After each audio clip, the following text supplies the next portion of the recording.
একজন স্বামীর উপরে তার কয়েকটা দায়িত্ব আছে, তার বউর কিছু পাওনা আছে একজন স্বামীর উপরে। এই পাওনাগুলা যদি স্বামী আদায় না করেন আল্লাহর কাঠপোড়াত গিয়ে তাই আটকিবা। এক নম্বর পাওনা হইল, তুমি তোমার যে স্ত্রী আনবাই, স্ত্রী আনার আগে তাকিও স্ত্রীর লাগি রইবার একটা জায়গা তুমি দেওয়া লাগবো। স্ত্রীরে আলাদা একটা ঘর বানাইয়া দেওয়া লাগবো। যদি আলাদা ঘর বানাই দেবার সামর্থ্য থাকে না, অন্তত আলাদা একটা কুটা বা আলাদা একটা রুম দেওয়া লাগবো, যে রুমও স্বামী আর স্ত্রী ব্যতীত অন্য কেউ হামাইবার পারমিশন থাকতো না। এমনকি জামাইর বাপও এইগুলো হামাইবার পারমিশন থাকতো না, মাও হামাইবার পারমিশন থাকতো না, ভাই বোন কেউ ইগোরো হামাইতা না। ও ওলা এখানতে যাতে এরা ইগোরো বসবাস করতে পারে, থাকতে পারে, ওলা একটা গড় হইলা দেওয়া তোমার লাগে। ইটারে আরবি ভাষা এখন সুকনা দেওয়া একজন স্বামীর উপরে পয়লা কর্তব্য। আর ইখান একজন স্ত্রীর পাওনা। গড় এখান বানাইবার বা গড় না বিয়া তিন খান হরিলারায় ইগুল্লা হাক বেয়ান দাদার জমিনও খগু আছে। পয়লা খাম হইল গড় বানানি, বউ আনিয়ে বিয়া করলে তৈবার লাগা পয়লা করা লাগবো। ইখান ফর্জ, ইখান ফর্জ, এগুলা একজন স্বামী দেওয়া তার উপরে কর্তব্য।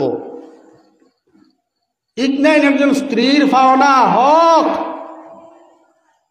তুমি বিয়া করিয়া নিয়া আর তুমি ই বেটির খানিও দেও না, বস্ত্রর কোনো ব্যবস্থা দেও না। যেমতে বিয়া করিয়া ফেলাইয়া গেছো বেঙ্গালুর, আর 6 মাস খবর নাই, 9 মাস খবর নাই, একটা টেকাও বাড়িত ফেলাইয়া দেও না। বেটিকে বাড়িত খার নি না নি, ও হক। 3 নম্বর দায়িত্ব হইল একজন স্বামী তার স্ত্রীরে পর্দার সহিত রাখতা,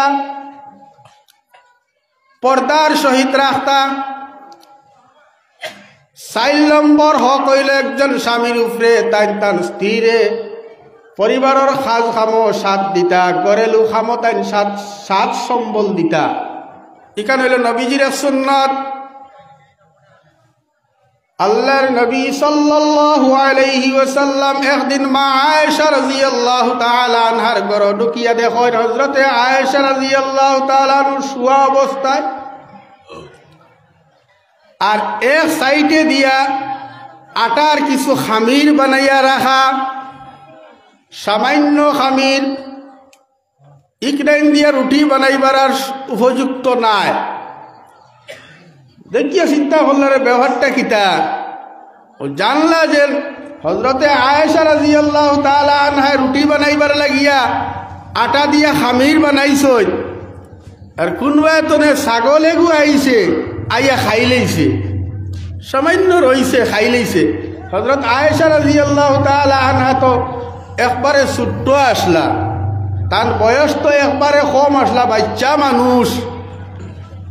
আর মনে হয় একটা বুড়া লাগছে, তৈয়া হুতি রইছেন, ঘুমাই গেছে, ফাঁকা দিয়া ইয়া ছাগলে হামাইয়া সব আটার খামির খাই লইছে। নবীজি ইয়া দেখছেন তার স্ত্রী ঘুমন্ত, আর এদিকে আটা ছাগলে খাওয়া।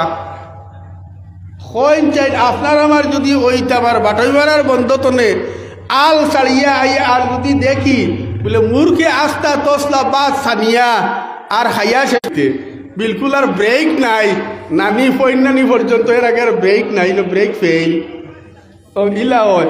আমরার তো এই অবস্থা, কিন্তু দয়াল নবীজির অবস্থা দেখো।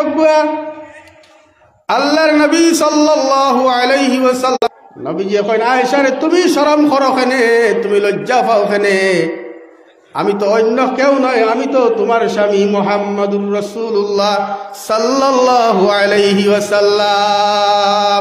এই ছিল দয়াল নবীজির আদত আর দয়াল নবীজির ব্যবহার। ওটা আসলো নবীজির। গতিকে স্বামী সংসারের যা খাম আছে সারা খাম আমি আমার বিবির উপর ন্যস্ত করে দিলাম আর আমি একবারে ফ্রি। এটা আমরা ইসলামের নীতি নাই। নবীজি শিকাইয়া দিছ সাহায্য করো দুজাহানের বাদশা